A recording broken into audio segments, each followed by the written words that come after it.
రాజన్న సిరిసిల్ల జిల్లా కోనరావుపేట మండల కేంద్రంలోని కాంగ్రెస్ పార్టీ కార్యాలయంలో మండల అధ్యక్షుడు షేక్ ఫిరోజ్ షా ఆధ్వర్యంలో మాజీ ప్రధాని ఉక్కు మహిళ ఇందిరాగాంధీ జయంతి వేడుకలను పురస్కరించుకుని ఆమె చిత్రపటానికి పూలమాలలు వేసి ఘనంగా నివాళులర్పించారు. ఈ సందర్భంగా ఫిరోజ్ షా మాట్లాడారు.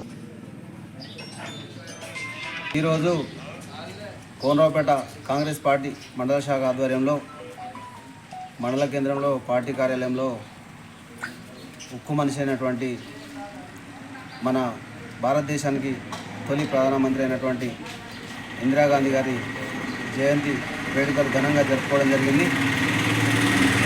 వారు సూచన మేరకు భారతదేశం అప్పుడు ఉన్న పరిస్థితుల్లో కూడు గూడు గుడ్డ అని చెప్పి నినాదంతో గరీబీ హఠావ్ అనే నినాదంతో వారు ప్రజల ముందుకు వచ్చి 2 పర్యాయాలు ప్రధానమంత్రిగా భారతదేశాన్ని పాలించి వారికి చెరగని ముద్ర వేసుకున్నటువంటి వ్యక్తి మన ఇందిరాగాంధీ గారు. వారికి మా మండల కాంగ్రెస్ పార్టీ శాఖ తరఫున వారికి హృదయపూర్వక జయంతి శుభాకాంక్షలు, జన్మదిన శుభాకాంక్షలు తెలుపుతున్నాం. అలాగే రేపటి మన వేములవాడ రాజన్న ఆలయానికి వస్తున్నటువంటి మన తెలంగాణ ముఖ్యమంత్రి వర్యులు శ్రీ యనమల రేవంత్ రెడ్డి గారి పర్యటన ఉన్నందున వారి బహిరంగ సభకు మండల కేంద్రం నుండి అలాగే మండలంలోని వివిధ గ్రామాల నుండి పెద్ద ఎత్తున కార్యకర్తలు మరియు యువకులు, రైతులు తరలి వచ్చి అట్టి బహిరంగ సభను విజయవంతం చేయాలని చెప్పి మేము కోనరావుపేట కాంగ్రెస్ పార్టీ మండల శాఖ తరఫున మేము ప్రజలను కోరుతున్నాం.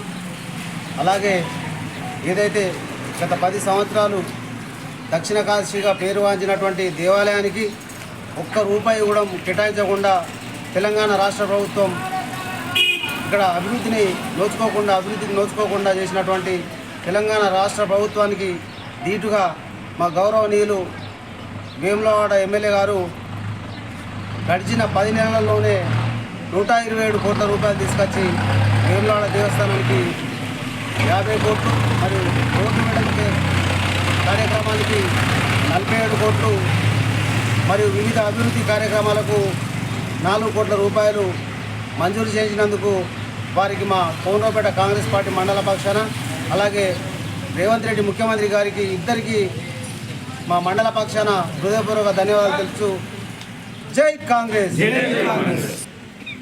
ఈరోజు కోనరావుపేట మండల కేంద్రంలో ప్రియతమ నాయకురాలు కీర్తిశేషులు ఇంద్రమ్మ గారి జయంతి జరుపుకోవడం జరిగింది. మండల అధ్యక్షుడు షేక్ ఫిరోజ్ పాషా ఆధ్వర్యంలో ఘనంగా జరపడం జరిగింది. ఆమె సేవలను కొనియాడుతూ మహిళా తొలి ప్రధానిగా వన్నెకెక్కినటువంటి ఇందిరాగాంధీ గారు ప్రజలకు, భారతదేశానికి ఎంతో సేవ చేసినటువంటి వ్యక్తి. ఆమె స్మృతులను తలుచుకుంటూ ముఖ్యంగా భారతదేశంలో గరీబు అనేది ఉండద్దనే ఉద్దేశంతో ఆనాడు గుడి చేసుకున్న వాళ్ళకు ₹400 ఇచ్చినటువంటి విధానంతో ముందుకెళ్ళినటువంటి కార్యక్రమం.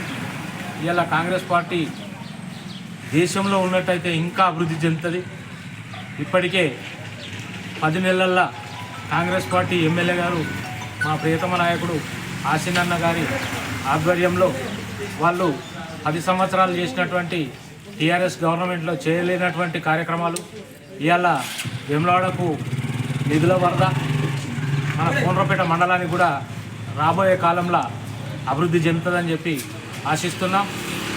ముఖ్యంగా మండలాధ్యక్షుడు షేక్ ఫిరోజ్ పాషా మండల కార్యకర్తల సమక్షంలో రేపు రేవంత్ రెడ్డి గారి సభను విజయవంతం చేయాలని చెప్పి కోరుకుంటూ, ముఖ్యంగా ఇక్కడ నుంచి నేషనల్ హైవే నిజామాబాద్ నుంచి సిద్దిపేట వరకు కలిపే నేషనల్ హైవేకు మా మండల పార్టీ తరఫున రేపు రిప్రజెంటేషన్ ఇవ్వబోతున్నాం. దానికి కూడా మంజూరు చేస్తారని చెప్పి ఆశిస్తూ జై కాంగ్రెస్.